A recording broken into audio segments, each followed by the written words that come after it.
Dear students, in this class, you are going to learn writing a report, and we have discussed a few important points in our last class. Okay, so already I told you what do you mean by writing a report. A report is nothing but document of facts. So already I told you whenever you are in third year of your diploma with any branch, and you will be sent to industrial tour or industrial visit. So in that you have to visit any industry.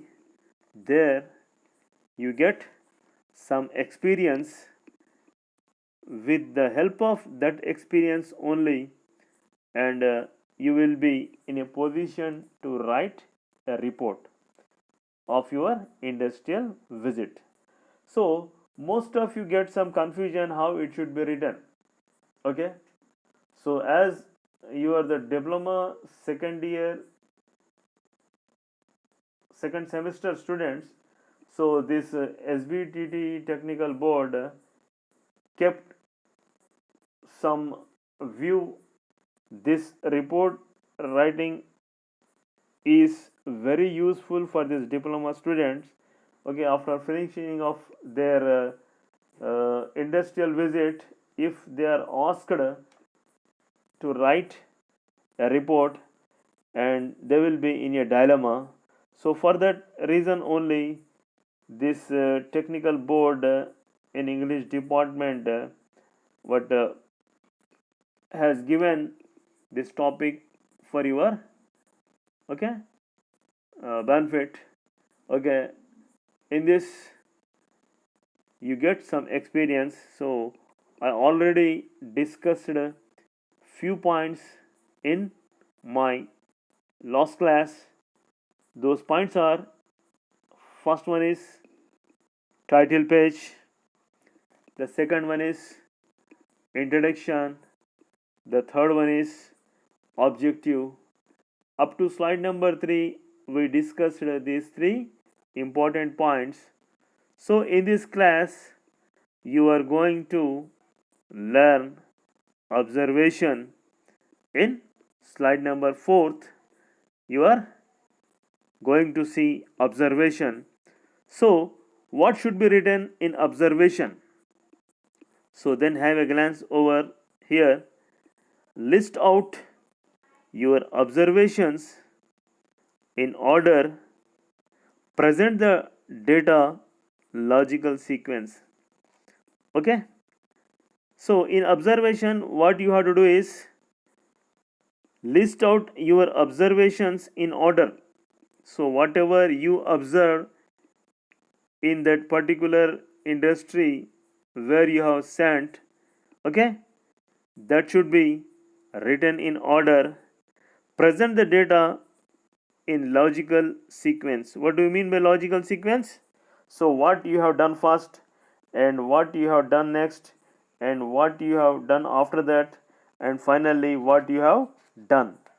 Okay, so this should be written in a sequence.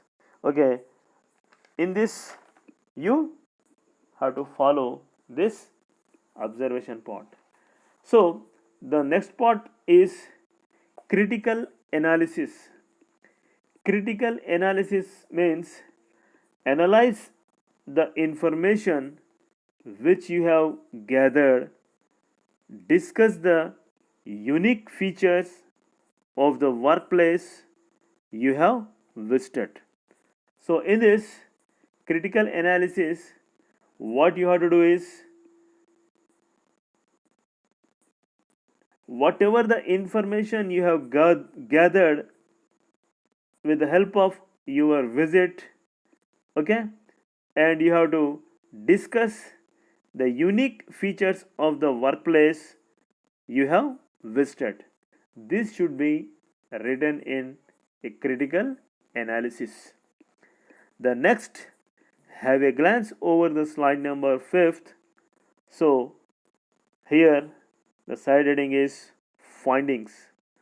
So the important outcomes of the visit should be mentioned here.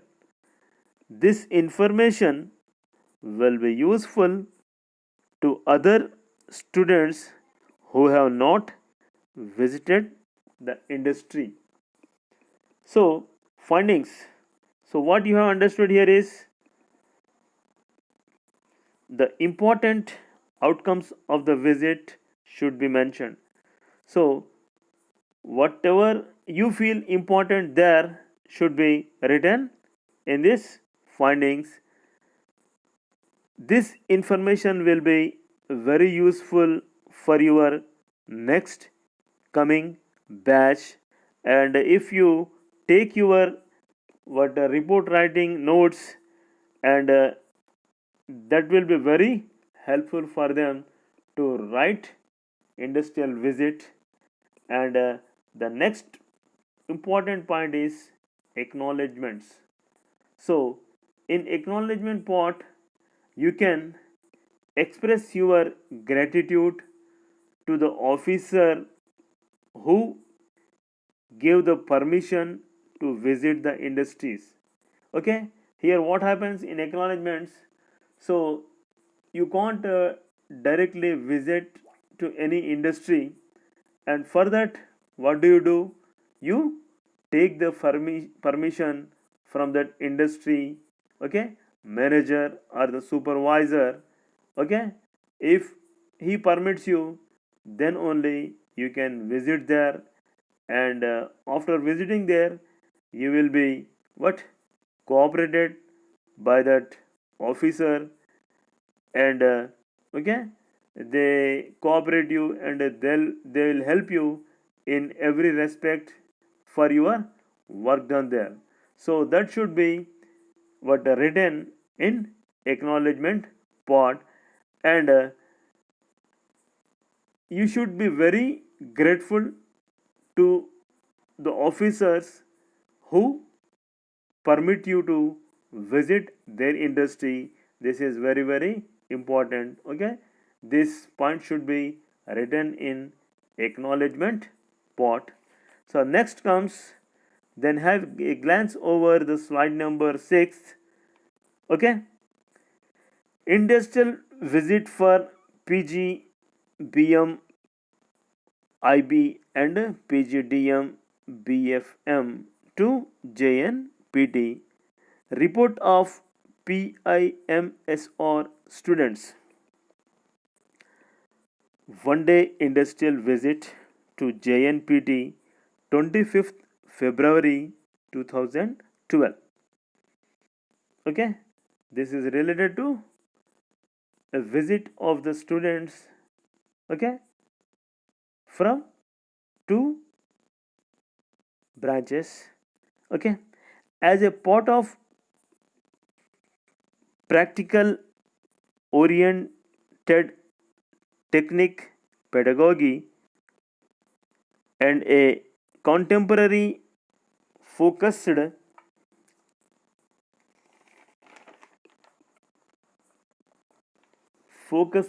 curriculum, the students of PGDM from two streams,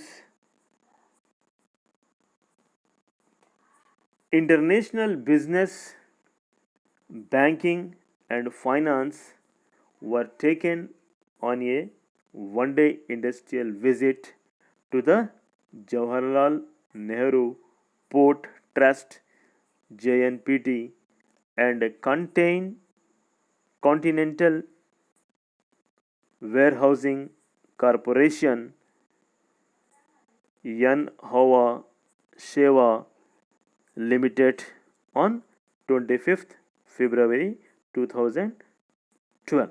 So in this, what you have seen is two streams of the students visited a industry. Okay, then they have their experience, based on that experience they can write the report. I already told you how a report should be written, and then have a glance over the slide number 7th.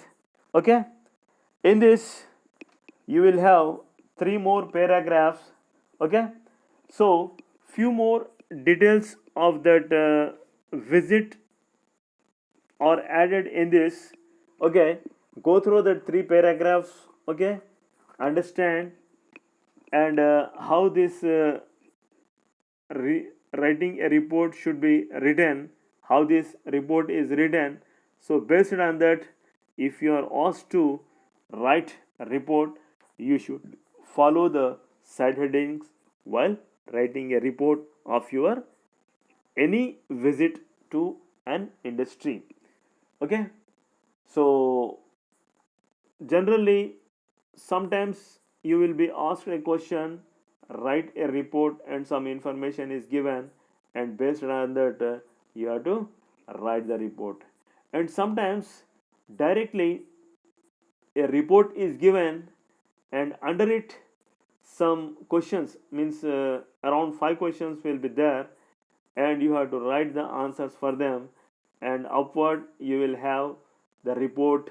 Okay, of 3 or 4 paragraphs, and you have to read it, understand it, and after that you have to write the answers for the given questions. So in two ways you can get question. Simply uh, some details are given and you are asked to write a report. Okay, and for that you have to follow the side headings. And sometimes directly ready-made this report is given, and under it totally 5 questions given, and you have to read the paragraphs and understand perfectly, and after that you have to write the answers for the given 5 questions. So it is similar to what comprehension passages. Okay, so already you have learned these things in your SSC level. So what do you mean by comprehension passage? Okay, a passage or 2 or 3 paragraphs are given, and after that 5 questions will be given, and you have to read the paragraphs and understand it, and after that you have to write the answers for the given 5 questions. So here one important point I observed since I started teaching, what it was is, most of the English medium students do this what the question very perfectly. The problem is with the Telugu medium background students. So what the problem with them is, so if 2 or 3 paragraphs are given there, and if they read once and they can't understand, and for that they will be in dilemma and how it should be written. Okay,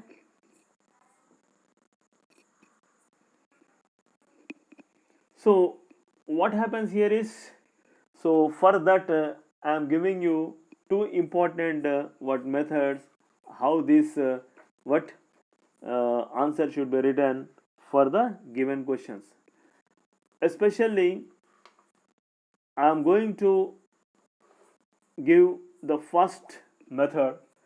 Okay, if you see any passage or paragraphs, okay, you have to read silently and very fastly and understand and write the answers for the given questions.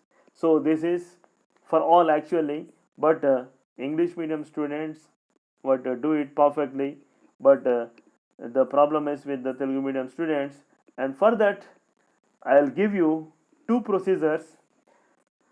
The first procedure is, okay, if you read a paragraph, okay, suppose if you are given 5 questions about a paragraph or a passage is there, and for 5 questions, and the total sentences of the passage or paragraph may be around 10 to 12 only. Okay, so you have to identify the first question answer either in first sentence or second sentence of the paragraph. Like that, for second question, third and fourth, and for third question answer will be in fifth and sixth, and for fourth questions answer will be seventh and eighth, and fifth question answer will be either in ninth or 10th. This is one procedure. So another procedure is, especially this is very useful for the Telugu medium background students and who has got English phobia. So as soon as they are asked to read any word passage or paragraph, they get confused and they can't understand anything out of it. For that they write wrong answers. And the second procedure is, this is very important. So already I told you the first procedure. The second important procedure is, so have a glance over the questions. Okay, suppose if you read a question, a specific word is used. The specific word may be appeared in either first sentence or second sentence. Wherever the particular specific word is appeared either in first sentence or second sentence, suppose if you find it in second sentence, write the answer as the second sentence of the given passage. And like that, second either in third or fourth, and in the same way third, fifth or sixth, and for fourth, seventh or eighth, and for fifth, ninth or 10th. It means whatever the specific words are used in questions, those specific words may be used in that sentences, first, second or third, fourth or fifth, sixth, seventh, eighth, ninth, 10th. Like that also you can find out the answers. Okay, so the most important thing is, while reading the questions, what tense is used, based on that only you have to write the answers in that particular tense. Okay, most of you students get confusion out of it, no problem for that, but follow either the first one or the second one or the third one, whichever you feel easy. And the best one is the first one only, because it is why this comprehension passage is given is, so comprehension means on reading you have to understand. Comprehension is nothing but understand. So if you read anything, if you can't understand, and it will be very difficult for you to understand anything. So for that, and you have to improve your reading skills, as well as if you read more, definitely you will understand something out of it. So you should have some practice. Okay, so based on that, this writing a report, and so far we have discussed different things, which those are very important and they are very useful. Definitely I am giving you one message. You are going to have a question in your end examination from this report, writing a report or report writing. So, and either you may ask to write a report on any industrial visit, or you may be given a ready-made report writing, or writing a report, and under it 5 questions will be there, and you have to write the answers for them perfectly. So but you are not supposed to leave any question unattempted. Attempt all the questions. Okay, knowingly, unknowingly. Okay, if you happen to write correct answers for the not known question or not known answers, and sometimes if the time is good for you, definitely you will get the marks. Okay, so you are not supposed to leave any question unattempted in your end examination. So up to here I have finished off this topic, what? Writing a report in full-fledged manner. Still, if you have got any doubt regarding this, okay, you can clarify. But the thing is, I didn't hide anything from telling you. Okay, for that I think you would have understood very well. Okay, see you all of you in next class with new topic, students. Right, bye.